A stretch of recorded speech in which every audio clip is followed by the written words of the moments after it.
Hey everyone, I just want to make this video to touch up on my last video, basically explaining how I think the Rayquaza Gold Star is undervalued compared to the first edition Charizard.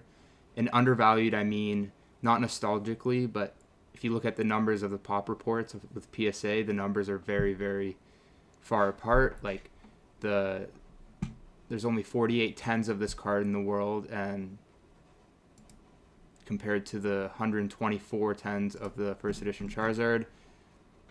It's a quite a big gap. Even overall numbers like 4800 versus the 1329, there's plenty more of these first edition Charizards in the world than the Rayquaza Gold Star, I believe. But if we look at the recent sales, like we haven't seen a sale of a 10 or a 9, and if you know of one publicly, let me know, leave it in the comments. I haven't seen one, but if we're looking at the trajectory this card's on, it's catching up to the first edition Charizard. Like to see a PSA 7 of a card sell for $13,000, and then you see the 8 sell for 16,000, 8.5 with tag sell for 16, a 6 selling for $10,000. That's on pace to catch up to the Charizard. I don't even think it's very far off.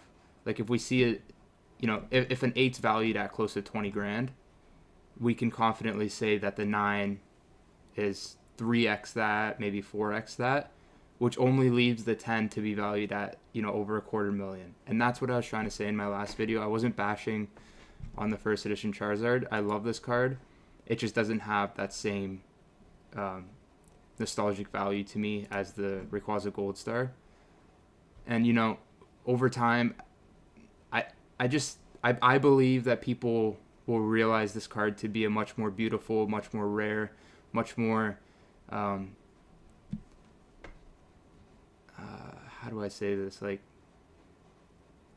it's a gold star. Gold stars are the pinnacle of Pokemon collecting for a lot of us, because it was one of the first times they've introduced shinies, and shinies were meant to be that extremely rare, if you've played the games, that extremely rare acquisition rate. Like,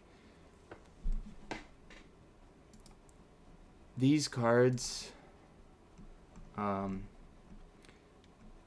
fun to follow, like the Gold Star rush that's happening. I think, with 10, 20 years, Gold Stars won't be going anywhere. They won't be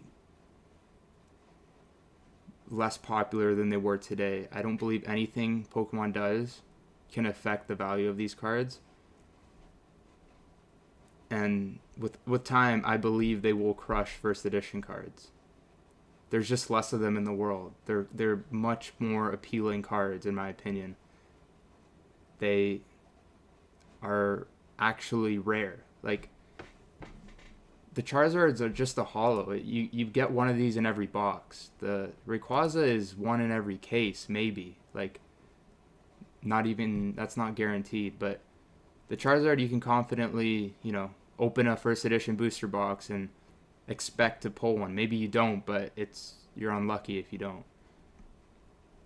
That's all I want to say. What does everyone think? Like, do you guys think that